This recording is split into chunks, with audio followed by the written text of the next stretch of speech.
abahanuzi hano mu gihugu cyacu cy'u Rwanda ngira ngo urwego abahanuzi bagezeho ni urwego rukomeye kandi ni urwego rubabaje aho abahanuzi ngewe mvuga ngo ubundi guhanura mu Rwanda bikwiriye gucibwa. None umuhanuzi kwavuga kigendera hari uwo yakubise hari uwo yarwanyije bivuga ngo ahubwo ibyo abahanuzi bari kuvuga birimo gucumita imitima yabo y'ibyo bakoze aho babyihanye ahubwo bagahitamo kugira ngo babashakire iki babarwanye. Ni ukuri ngiye kukubwira ibi ngibi mubona iyi mikono n'abayobozi b'ibihugu bashaka imikono 600 kandi kwibona none mwe babategetse imikono 1000 gusa urumva kwa kudaca ubuhanuzi. Abantu uyu munsi barashaka kurya no kwambara no kunywa ariko bakambara ubusa. Imana yababwira ngo bambare birinde bambare neza cyangwa bikwize ahubwo bakavuga ngo ni uburenganzira bwabo ni imyumvire yabo. Torerwa amategeko ni ngombwa kugira ngo abahanuzi nabo babatorera amategeko. Oya ubundi n'abayatora baba bari muri twe bagavamo kubw'inyungu bararikiye. Igihe turimo uzi ko adakorera Yesu arigabanyamo kabiri ariko uzi ko akorera Yesu ararushaho gukomera araba urutare. Abaguca bugufi bisaba kwihanganira imibabaro yose nk'uko tubona nawe yayihanganiye. Nibitaba ibyo rero hazabamo umuhanuzi w'iki w'ibinyoma. Umuhanuzi w'ibinyoma ni umuntu atazajya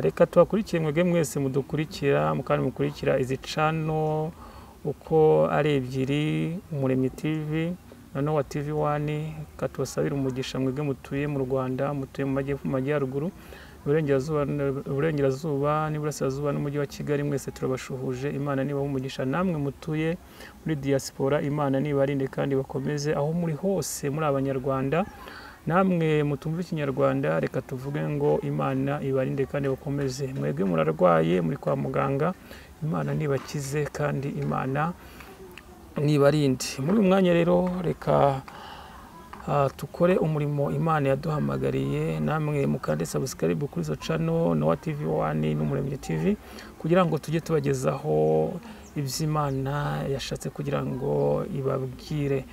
Reka rero tubasuhuze cyane kandi tubashimira uburyo mudukurikira aho muri hose. Reka muri uyu mwanya twabazaniye umutumirwa umukozi w'Imana pasiteri umuhanuzi byose niko Imana yabimuhaye. Ni umukozi w'Imana Imana yahaye umugisha. Reka tumwakire tumusaba kugira ngo mbere na mbere kugira ngo tutangire adusengera Imana twinjire mu kiganiro. Mu izina rya Yesu murengezi mwiza data wa twese ukiranuka turagushimiye uri umujyanama w'ukuri kandi uri umunyembaraga. Ijambo ryawe ni ibyishimo n'amahoro kandi niryo ridukiza. Mu izina rya Yesu Kristo umwami w'abari mwisi umucunguzi w'abamwizera ni wowe soko idakama ubwami bwawe bumanuke bubane na buri wese kugira ngo icyubahiro kibi cyawe amahoro abe mu bo wishimira. Niko dusengeye n'abari hirya no hino mu birere bine by'isi ngo wigaragaze nk'Imana mu izina rya Yesu Kristo amen. Mukozi w'Imana Imana iguha umugisha urangije kudusengera reka tugusabe usuhuze n'abadukurikira. Murakoze cyane Imana ibagirire neza kandi bishimire. Namwe turabashimira abanyamakuru mwadutumiye kugira ngo tuganire ku ijambo ry'Imana kugira ngo dukomeze amavi asukuma amaboko atenebutse ndetse n'imitima inangiye kugira ngo umwami Imana ayihembure igaruke yumvire umwuka wera wa Kristo. Imana ishimwe cyane. Rero umukozi w'Imana navuga ngo mbere yo kugira ngo dutangire utubwira icyo Imana yaguhaye iyo urebye umurimo w'Imana muri iyi minsi hari aho mu kanya narindi gusoma bavuga ngo ngo abahanuzi ngo barabeshya, abahanuzi ngo babahagarike, abahanuzi ngo bari gutuma haza akavuyo mu bantu mu nsengero ngo babahagarike. Wowe ubwawe nk'umuhanuzi cyangwa nk'umukozi w'Imana cyangwa nka pasiteri ufite ibyo byose, wowe ubyumva uti? Urakoze cyane. Ikintu nabivugaho, ubwo niba bashaka guhagarika abahanuzi, abo bari bo ahubwo barabiretse kubw'inyungu bararikiye, noneho barangije rero bashaka no kuzimya umwuka w'abarimo gukorera Imana. Gusa ntitwirengagize ko hari abahanuzi b'ukuri hakaba n'abahanuzi b'ibinyoma. Ntabwo rero namenye ikiganiro baganiye icyo ari cyo. Niba ari ukuri ntabwo bazazimya umwuka w'Imana ngo bikunde, niba ari ibinyoma bazabizimya bikunde. Mbese wowe wumva ko abahanuzi bagomba kugumaho, ariko udashyigikiye abo ngabo bavuga ko abahanuzi bakagombye kubahagarika kubera ko babeshya? Urakoze cyane. Umuhanuzi wese ubeshya yiringiza abandi amahoro, ariko umuhanuzi w'ukuri ni uko ababwira ngo birinde mu bikomeye. Reka twumve uko byari bimeze mu kanya, nibwo nacyumvaga, ariko reka twumve uko yabivuze. Icyo ngicyo si cyo mbona nk'impamvu. Dufite abahanuzi bahanura ibyabo, hari ababyemera cyane cyane ko muri Afurika iyo umuntu abahanuzi hano mu gihugu cyacu cy'u Rwanda, ngira ngo urwego abahanuzi bagezeho ni urwego rukomeye kandi ni urwego rubabaje, aho abahanuzi ngewe mvuga ngo ubundi guhanura mu Rwanda bikwiriye gucibwa rwose, cyangwa se abahanuzi bagacibwa ku butaka bw'u Rwanda, bagakurwaho ikintu cyitwa guhanura, bikaba skandali, bikaba mbese guhanura bikaba twavuga ngo ari nk'icyaha gihanwa n'amategeko. Kubera iki? Ariko ibi ni ibitekerezo byanjye. Ushobora kubyumva uri umuhanuzi, ukabyumva warahanuriwe, cyangwa se nawe ukunda abahanuzi, ariko abantu benshi bamajije kwanga abahanuzi ku gipimo kinini pe, ku buryo ntabwo abantu bagikunda abahanuzi. Undi igihugu gikwiriye kugira abahanuzi, amatorero akwiriye kugira abahanuzi, ariko uyu munsi ngira ngo no mu gihugu cyacu cy'u Rwanda ntabwo abantu bifuza, ntabwo mu gihugu wumva abahanuzi iyo bagarukwaho bafatwa nk'abantu babangamiye igihugu, mu madini. Abahanuzi mu nsengero nanone bafatwa nk'abantu babangamiye itorero cyangwa babangamiye urusengero. Ukibaza uti ese ni iyihe mpamvu? Urabyumva rero uko bimeze. Uyu ni umugabo wari uri kubivuga kuri YouTube, avuga ati ngo abahanuzi babangamiye igihugu, abahanuzi babangamiye itorero, abahanuzi ahantu hose barabangamye, ngo babatorera amategeko hakabaho nk'igihano cyabo. Wowe nka pasiteri iyo ubirebye uko bimeze, wowe ubona abahanuzi bimeze gute? Uko uyu mugabo abivuga nibyo? Urakoze cyane. We urumva yabivuze nk'igitekerezo cye. Ntabwo ari igitekerezo cy'Imana, ahubwo niwe wabishatse. Ariko njye ndabivuga nk'uko ijambo ry'Imana ribivuga. Kandi ikindi cya kabiri, ndabivuga nk'uko Yesu yabivuze. Kereka niba batemera Yesu, ubwo ni ukuvuga ngo baremera igihe cyabo, niyo mpamvu bagomba guca abahanuzi. Ariko abagendana na Yesu yavuze ko hari abahanuzi b'ibinyoma, hakabaho n'abahanuzi b'iki b'ukuri. Kandi ijambo ry'Imana ravuga ngo mu gihe cy'imperuka ngo hazabaho abahanuzi b'ibinyoma, hazabaho ibihe birusha, habeho abahanuzi b'ibinyoma. Ni iki gihe rero dusoyemo. None so sinumvisha ari nk'umushumba? Oya, ni umuntu usanzwe. Usanzwe? Uwo ni umupasiteri ndamuzi. Ni umupasiteri. Rero ndagira ngo nkwereke ikintu Yesu yabivuzeho, ariko ni Matayo wabyanditse abibwirijwe na Yesu Kristo. Reka duhere hano, ndagenda somamo imirongo mike. Titiravuga ngo Yesu aburira abafarisayo n'abanditsi. Utari wahadusomera se nk'uko yabivuze ngo batorerwe amategeko, ni ngombwa kugira ngo abahanuzi nabo babatorere amategeko? oya, ubundi n'abayatora baba bari muri twe bagavamo ku bw'inyungu bararikiye. urumva rero niyo mpamvu ibintu biri kuyobera abantu. niba twemera Yesu kandi akaba atarigize abarwanya, bwo yaravuze ngo mubirinde, ni iki gituma uyu munsi utabirinda ahubwo ukavuga ngo urabatorera amategeko? noneho ubwo baraba babaye abacamanza. ubwo wowe ntabwo wemera ko babatorera amategeko? ikintu nemera ni kimwe, ni ukwirinda, kuko ntuzabuza umuntu kwitwara uko ashaka. ntibabanze noneho bafatira amategeko abambara ubusa, cyangwa se bafatira amategeko abanyaga iby'abandi, cyangwa bafatira amategeko abibi iby'abandi. none se umuhanuzi kwavuga akigendera, hari uwo yakubise, hari uwo yarwanyije? bivuga ngo ahubwo ibyo abahanuzi bari kuvuga birimo gucumita imitima yabo y'ibyo bakoze. aho babyihannye ahubwo bagahitamo kugira ngo babashakire iki? babarwanye. ariko ntawabarwanya, na Yesu baramurwanyije agera ku ntego ye. rero biriya bavuga ngo Yesu yaravuze ngo hazaba ibihe birushya, na Pawulo araza hazaba ibihe birushya ibihe tubirimo, aho umuntu aranga ukuri agashyigikira ikinyoma kugira ngo akunde yerekane ko ari ukuri ashyigikiye.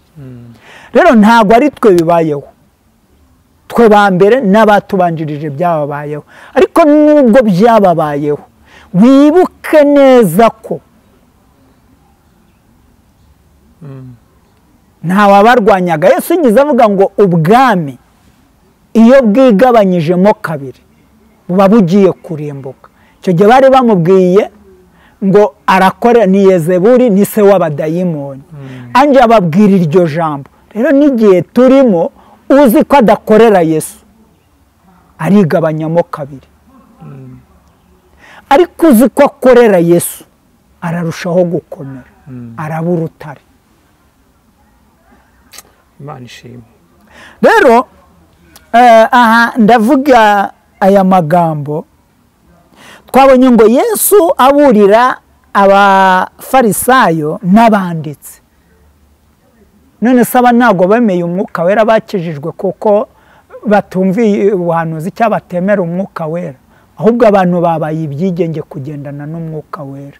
niyo mpamvu bari gushaka gufatira amategeko abagendana n'umwuka wera, ariko ntabwo bizakunda. kereka ubwo niba aca gusenga, kandi nabwiye abantu ko ntawanca gusenga. ikintu cyanca gusenga ni kimwe, ni uko najya mu byangwa n'amaso y'Uwiteka. none ntabwo bashaka kuguca ko baciye gusenga mu nsengero zimwe na zimwe? none se urusengero ni nde? Yesu avuze ko ari nde? yavuze ko ari umuntu. nawe ubwo wibuke ko abigishwa bigeze kumuratira urusengero rw'i Yerusalemu rwubatswe mu myaka 40 na Salomo. abigishwa bibuke ko niyo bajyaga gusenga basengeraga ku ibaraza ryarwo. arababwira ngo ruzasenywa mu minsi 2, mu minsi 3 rube rwuzuye. we yivuga ubwe, bagira ngo avuze iki? iby'urwo rusengero. aribo bahereye banamurwanya. none se bwatumye ataducungura? bwatumye se adahabwa ubutware mu ijuru no mu isi? none se icya mbere biravuga ngo tumwigireho, niwe nzira n'ukuri. nta yindi nzira twahawe hano munsi y'ijuru tugomba gukirizwamo. none uri bumbwire gute yuko abantu babujijwe gusenga?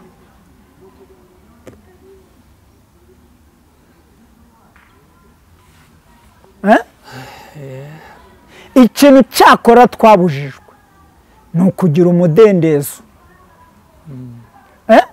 umudendezo ni iki?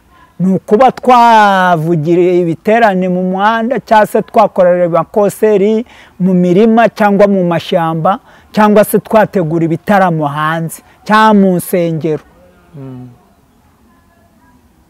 nicyo rero kikwereka ko insengero zigifunze zidafunguye. Niba barirwanya ubwabo ni ukuvuga ngo nibafunga abahanuzi na Bibiliya bazayifunga. none ubwo buhanuzi bwo ntibuhari ko hari igihe ngo kizagira ngo Bibiliya ikavaho? Arega none se wibwiye ngo mu kuvaho kurenza uko uri ibyo biganiro urumva n'ukuri. Nk'umuntu avuga ngo bakureho abantu, icyambere cy'umuhanuzi ni Bibiliya. Umuhanuzi akomoka mu byanditswe, kandi n'umunyabinyoma nawe ari mu byanditswe. Uzabacangurura. Uwakubwira ngo ufate ubugari ubuteke n'amazi ahiye uri bubutekesha bwahura. Rero uko utacangura ifu n'ubugari niko n'ijambo ry'Imana utaricangura. Uko utacangura itafari n'amazi baribumbisha bakaritwikisha umuriro n'inkwi, ni nako n'ijambo ry'Imana utaricangura. Ibyo baribwira rwose n'ay'ururimi rw'ubuhanuzi bw'ibinyoma nyine bubatseho. Ariko uwubatse ku ijambo ry'Imana Bibiliya ivuga ko ari we rutare, kandi ijambo ry'Imana ni ryo buhanuzi. Ahubwo udakurikiza ijambo ry'Imana akaba arwanya umugambi w'Imana, uwo niwe muhanuzi w'iki? W'ibinyoma. Bari bumuce gute kandi ari nawe nanone wigize indahangarwa yo kugira ngo gusenga bitabaho?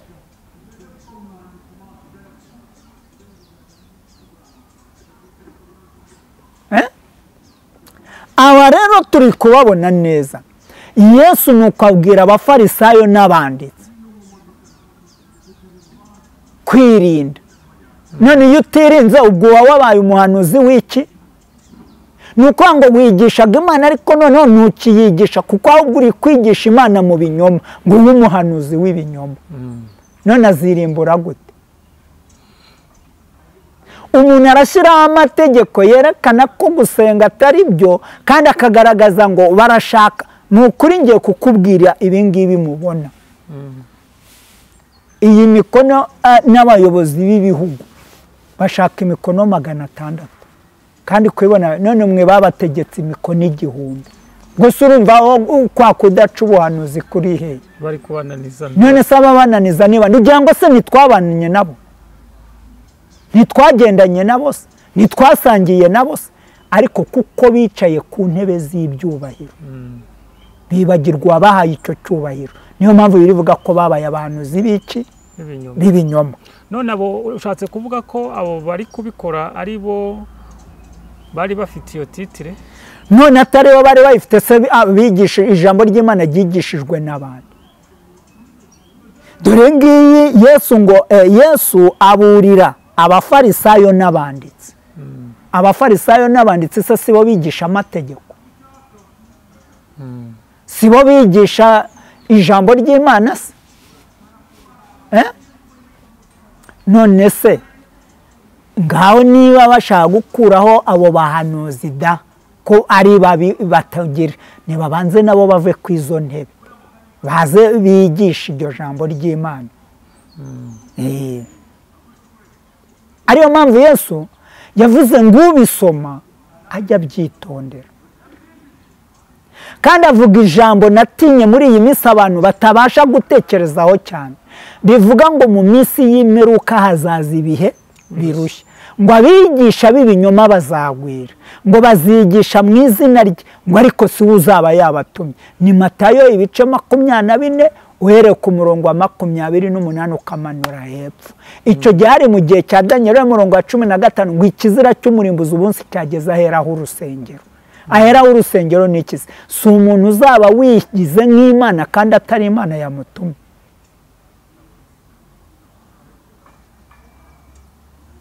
None se si byo bihe turimo? None se Yesu abayarwanaga nabo ntabwo ari bo bamwigisha bavuga ko umukiza azaza yitwa Mesiya? Ubwo se bari iki? Ntabwo bari abahanuzi?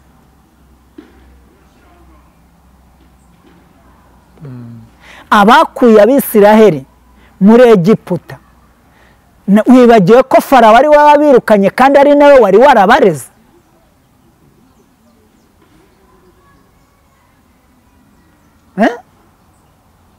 wibagirwa ko ari we Imana yahaye itegeko na Farawo nawe yari yaramubwiye ngo azamugira umwami wa Egiputa? Gukorera Imana niyo mpamvu ari ibintu biruhije kandi bigoranye. Umuntu aruhije kurusha inyamaswa n'ibyo ayobora. Ariyo mpamvu Yesu avuze ngo hahirwa uwizera atarabona cyangwa atari. Ukuvuga ngo hari abizera ko cyane, ndagira ngo nkubwire aba bantu bahagaze ku ijambo ngo basimara uko byagize gute byasoye. Ikindi, Imana ikorana n'umuntu, kandi na Satani nawe akorana n'iki? N'umuntu. Bivuga ngo umuntu niwe wo guhitamo mu gihe arimo. Ni ijambo ryaneye ubwo burarizi, ni ijambo bagarukaho ngo imyumvire y'umuntu. None umuntu naba ari gusambana bazavuga ngo ni imyumvire ye. Niba umuntu ari uko bazakoma amashyi ngo ni imyumvire ye. Niba umuntu ari icundi bazakoma amashyi ngo ni imyumvire ye. Mbere na mbere dukwiye guhindukira, tugahindura, twamara guhindura tugahinduka. Igihe rero tutarahinduka, nta gituma tutazamera nk'abafarisayo n'abanditsi, kuko barwanyije Yesu kandi aribo bamwigishije. Nababwiye ngo ni ibice 23 basoma icyo gice barebe neza uburyo abafarisayo n'abanditsi barwanyije Yesu kandi berekana ko aribo barimo bamwigisha. Reka wenda tuhasome, reka nsome umurongo wa 14 ariko ushaka gusoma zahere ku gice cya 10, igice cya 23 umurongo wa 13 wenda zageze ku murongo wa 39. Havuze ngo iki? Ndasoma umurongo wa 18 wenda ndi bunasubire nsome nande. Havuze ngo iki? Ngo mwebwe abanditsi n'abafarisayo mwandyarya mwe, muzabona ishyano kuko murya ingo z'abapfakazi kandi mugakomeza kuvuga amasengesho y'urudaca. Muryarya ni icyo gituma muzacirwaho iteka riruta ayandi. Arega kebo bari kugeramo abahanuzi b'ukuri, niko bo bazagererwamo karuta ko bagereramo abahanuzi b'ukuri. Akebo bagereramo abahanuzi b'ukuri, niko bo bazagererwamo karenza akabahanuzi b'ukuri bari kukagereramo. Gusa nitwanabitindaho, hari abantu bitwikiye izina rya Yesu baba bagome kurenza uko bari batarakizwa. Sobanure twumve. Bari abakirisitu se? Bayigize abakristo ariko atari bo. Baje gutata umudendezo w'abakristo kugira bazasenya abakristo. Abo rero nibo dufite. Kandi Yesu aravuze ngo abakristo azaba ari bake, ntabwo azaba ari benshi. Muri abo bake rero haranira kuvamo. Mu biki gihe wiharanira kureba ibyo bavuze, ahubwo haranira kuba umukristo mw'iki gihe uzaba urugero muri bo, kuko ni nawe uzagaruka kubacira urubanza nk'urwo bari kugucira niba ukiranuka. Aha nicyo Yesu yashakaga kuvuga. Umukristo ari mu bakomeye, ari mu boroheje, kandi ari no mubi mu bagambanyi, ariko we yirinda kugambanira izina rya Kristo. Kandi wibuke ko uyu Bibiliya ivuga ko ari umuntu. Niba hari indi muzayinyereka. Nababwiye ko iyi Bibiliya niyo politike ya mbere, ariko niyogamo nabi uzarimbuka, ariko niyogamo neza uzakira. Bavuga ko ari inyanja. Ntago Bibiliya ari inyanja, ahubwo inyanja ni uburyo uyisoma. n'ibyo urarikiye gukuramo. Kuko hari ahantu hose avuze ngo baje bashaka imitsima n'amafi yabagaburiraga. Abantu uyu munsi barashaka kurya no kwambara no kunywa, ariko bakambara ubusa. Imana yababwira ngo bambare, birinde, bambare neza cyangwa bikwize, ahubwo bakavuga ngo ni uburenganzira bwabo n'imyumvire yabo. Ubwo sibyo nibyo Imana yababwiye? Uburenganzira bwabo, imyumvire yabo hari ahantu wabisanga? Hano muri Bibiliya uzanyerekana handitse imyumvire yabo n'uburenganzira bwabo. Yaravuze ngo umuntu wese yihane, ave mu bibi bidatunganye, abone kunkurikira. None se yabwiye abantu beza? Yabwiraga ababi wo kumva, utumva akazicwa n'ububi bwe yagumyemo. Rero tumaze kurisoma, none wumve tugiye gusoma hano ni igice cyagiye cya 23. Nushaka gusobanukirwa neza uzageze igice cya 24. Harimo ijambo rivuga, turahera ku murongo wa 35 tugeze ku murongo wa 39. Ariko njye navuga ngo muzahera ku murongo wa 13 mugeze ku murongo wa 39. Havuze ngo iki ngo muhereko mugibweho n'amaraso mugirwaho n'amaraso yose y'abakiranutsi yaviriye ku isi, uhereye ku maraso ya Abeli umukiranutsi ukageza ku maraso ya Zakariya mwene Berukiya, mwiciye hagati y'ahera h'urusengero ni igicaniro. Ndababwira ukuri yuko ibyo byose bizasora ku biki gihe. 37.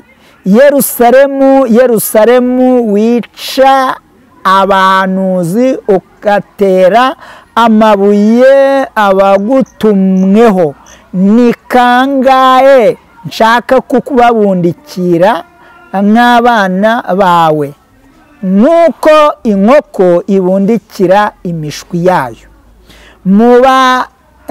mu mababa yayo,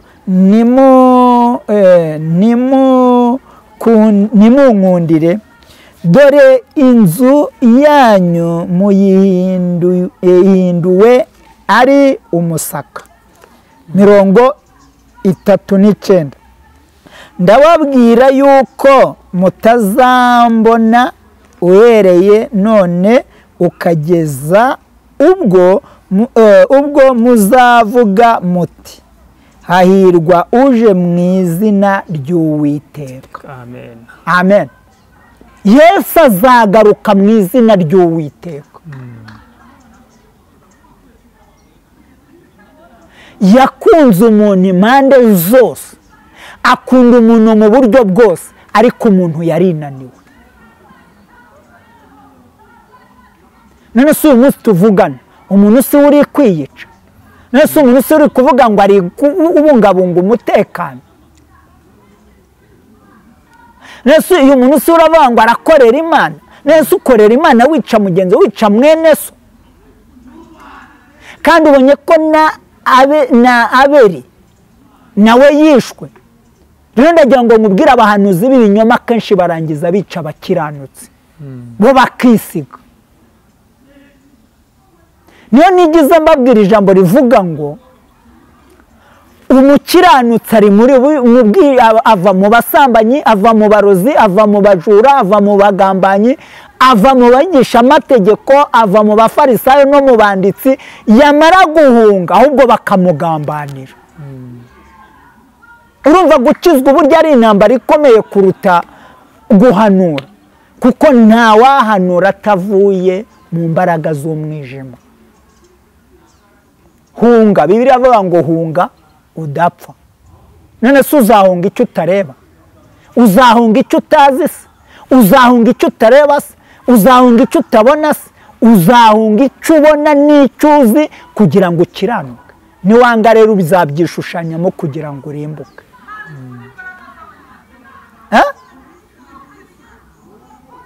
Rero niyo mpamvu nakubwiye abatubanjirije habayemo abakiranutsi, habamo n'abahanuzi b'iki b'ibinyoma. Bibiliya iravuga ngo na bugingo n'uyu munsi niko bigikorwa. Ariko umukiranutsi wari wabonye hari icyawungabanya. Umukiranutsi abereyeho kugira inama no guhanura no kubwiriza ubutumwa bwiza no kwigisha inkuru nziza yande ya Kristo. Ariko benshi babereyeho kuza kwigisha amategeko no gukomeza amategeko no gukomeza ububasha bwabo, bagasenya imbaraga za Kristo. Abo rero nibo dufite. Ariko turakora iki? Bibiliya ivuga ngo ni ugusenga. Kuko Abeli na Zakariya barasenze, kandi n'ababarwanyije bagendanaga nabo bari muri bo, ariko ntago bagendanaga nabo mu buryo bwo gusenga. Natwe rero niko bimeze. Gukora kuri Yesu bisaba kurira, bisaba kwihangana, bisaba guca bugufi, bisaba kwihanganira imibabaro yose nk'uko tubona nawe yayihanganiye. Nibitaba ibyo rero hazabamo umuhanuzi w'iki w'ibinyoma. Umuhanuzi w'ibinyoma ni umuntu atazagira n'unakubeshya. Satani aba mu muntu n'Imana iba mu muntu. Umuntu yakarangiza arimbuye mugenzi we cyangwa we yirimbuye. Kuki Yesu atarimbuye Yuda, ahubwo Yuda ari we wirimbuye? Ureba ukuntu aba bantu ari abahanga n'abatinya. Uzi ko ngo Aburahamu yaguze aho guhamba umugore we kugira ngo adahambwa mu gihugu cy'abanyamahanga cyangwa irimbi bari muhereye ubuntu. Nabo barangiza amafaranga ya Yuda bakayajyana, yari yabashubije, bakayagura amarimbi yo guhambamo, nabo bakayegura. Rero bagenda basanisha ubukristo bwa Kristo n'imbaraga zabo. Niyo mpamvu gusaba guhitamo, abantu benshi bari kwanga kuyoborwa n'Umwuka Wera, bari kwanga kuyoborwa n'ijambo ry'Imana, bari kwanga gukiranuka mu ijambo, noneho barangiza ahubwo bakitwaza imbaraga zo kurimbura abandi. Imyumvire yawe no kwizera kwanjye ntago bimbuza kubana nawe. Ikintu byambuza kubana nawe nuko nabanje guhangana nawe ngo ngukubite, ngo cyangwa nkwice, cyangwa ngo ngirene. Ariko niba mvugira Kristo, nje Bibiliya irambwira ngo ni impunge ntapfa.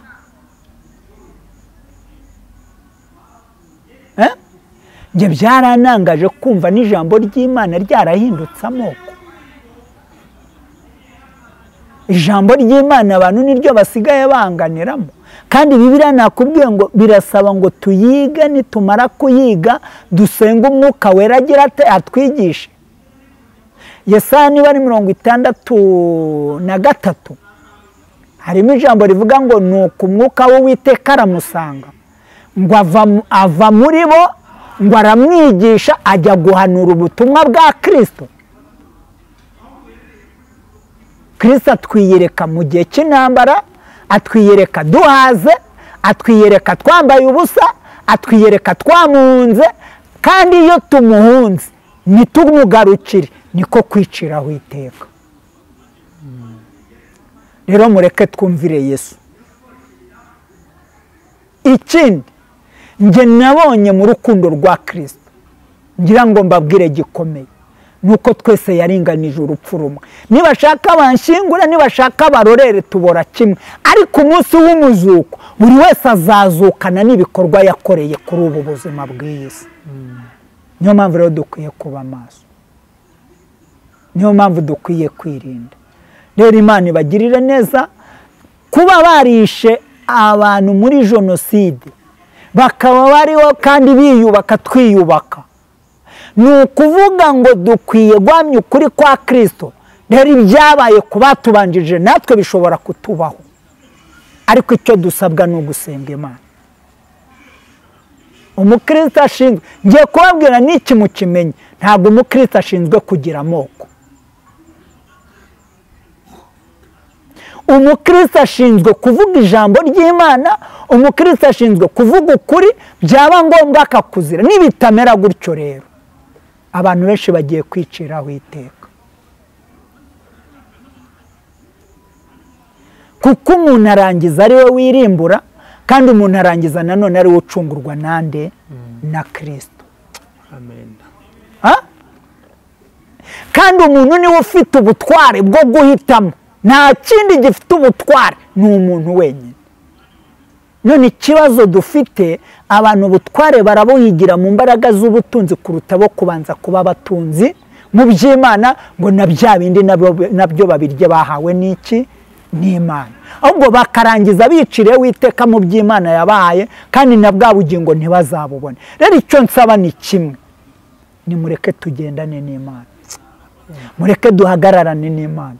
Kubaho ni Kristo, no gupfa ni Kristo. Ku mukristo wese w'iki w'ukuri. Ngire uruhande rumwe ngira ngo mbabwire, Bibiliya avuga ngo nta muyobozi utwarira inkota ubusa. Iyo utumviye amategeko urahanwa. Kandi ikindi ndagira ngo nkubwire icya mbere, ntago umuyobozi iyo abona ibyo uri gukora, kandi reka nkubwire nk'ikintu kimwe nshuti yanjye, sibyo? Niba umuntu yarabwiraga abantu ngo shyira icya 10 umva se, ngo ku birenge harafata. Ibi byose rero twagombaga kureberwa kugira ngo babicyahe. Ntago bigize babuza abantu guhanura cyangwa kuvuga ijambo ry'Imana, ahubwo babujije abesikoro mu ijambo ry'Imana. Kandi ikindi kirazira gupfobya ibyabaye, ahubwo we bivuge neza, nurangiza ubisobanurira abandi, nurangiza ugaruke, numara kugaruka ubibabwire, numara kubibabwira niba byanga usenge. Ariko abantu benshi ikibazo dufite, baravuga ibitabarimo, baravuga ibitarimo. Rero niyo mpamvu ngira ngo mbabwire ngo icya mbere mureke dusenge, kandi dusengere kuvuga ukuri mu byanditswe byera by'Imana. Niba nakubazaho biru bisobanure. Ikibazo dufite, abantu bahugiye kugenda ngo turasenga mu mwuka, umwuka utaba mu mubiri, umwuka utaba mu bugingo, uyu mwuka arapfuye. Umwuka udapfa mu mubiri, umwuka utaba mu bugingo, umwuka utemera Kristo, uyu mwuka arapfuye. Ni nawe muhanuzi w'iki w'ikinyoma. Rero nimureke dusenga Imana, mbabwira ngo Imana ibereyeho gutabara abageragezwa bose, kandi tunasenga turi mu bihe bigoye, ariko Yesu abereyeho kudutabara. Rero Imana ibishimire, kandi Imana ibagirire neza, kandi mbabwira ngo ni muri Imana izabana natwe. Rero mureke twubaka igihugu, tuniyubaka twibuka n'abajije jenoside ya 1994 muri uyu mwaka wa 2025 ku itariki ku nshuro ya 31. Ariko tuvuga ukuri, tubona ko Mose yatorutse ahantu hagize gute hakomeye, tubona ko Yesu mu kuducungura yaciye mu nzira zikomeye. Mu ntambara Yesu arimo, mu gusonza Yesu arimo, mu kwambara ubusa Yesu arimo, no mu kwambara neza Yesu arimo. Ariko nanone kwibagirwa aho umuntu avuye nicyo gituma umuntu aba umuhanuzi w'ibinyoma, akajya kure y'Imana. Rero Imana ibagirire neza, kandi Imana ibishimire. Amen. Urakoze cyane mukozi w'Imana, kandi Imana iguha umugisha, utwigishije neza, kandi tubwiye ugira inama abantu benshi cyane, nkuko kugira inama ari ibyawe. Reka buri muntu wese yumve iki kiganiro ahere aho cyatangiriye, rwose mwese yayibabwiye. Gusa murakoze ikintu nakongeraho, kugira ngo ujye wumva ikiganiro neza, jya ugitangira ugisoze, kuko iyo utagishoje ucyumva nabi, bigatuma watuka umuntu kandi atari ngombwa kumutuka. ikibazo dufite wumva agace ntabwo ushaka kucyumva cyose. Gerageza ucyumve cyose nibwo uzamenya gusobanukirwa no kumenya icyo umuntu yavuze. Urakoze cyane mukozi w'Imana, Imana iguha umugisha. Navuga ngo hari abantu bagukunda kandi bakeneye nimero zawe kugira ngo ube wabagira inama cyangwa ube wabanabasengera, kandi burya n'inkunga umuntu aba anayikeneye. Niba hari icyo Imana yaba yagukoze ku mutima, birashoboka ko hari icyo wakora kuri wowe ubwawe. Ntabwo turi kugusaba kugira ngo uduhe, ariko umwuka w'Imana ushobora kugukora ukakubwira ati Imana yambwiye ngo nkore gutya, reka mbwire mukozi w'Imana aduhe nimero ze noneho tuzabashe kumubona. Urakoze cyane. ni 07 8 8 50 40 14 08 50 82 50 40 14. Urakoze mukozi w'Imana, reka udusengera Imana dusoze. Urakoze Kristo, umwungeri mwiza, inzira ukuri n'ubugingo, ukomeje kuturinda mu gihe gikwiye n'igihe kidakwiriye. Umwuka wera akaganza muri twe. Turasenze Mwami mu gihe gisa n'iki ngo twambike imbaraga, kandi uduhe kubana nawe, uduhe kugendana nawe, twubakanwe nawe. Ni wowe jambo rizima, ni wowe mucyo muzima, ni wowe mwuka w'abera wo kwizerwa, ni wowe nzira y'amahoro. Mu byaremwe nta na kimwe kitaremwe nawe. Ni wowe mukozi w'umuhanga, kandi tubonye ko nugaruka uzaza udasanzwe, ntawe uzakuvugiramo. Ari wowe Mwami mukuru w'abami n'abatambyi n'ibikomangoma ndetse n'abagaragu n'abaja. Komeza kubana natwe, umwuka wera aganze kandi arushaho kutwigisha mu izina rya Yesu Kristo. Amen. Amen. Amen. Amen. Amen. Imana iguha umugisha. Amen.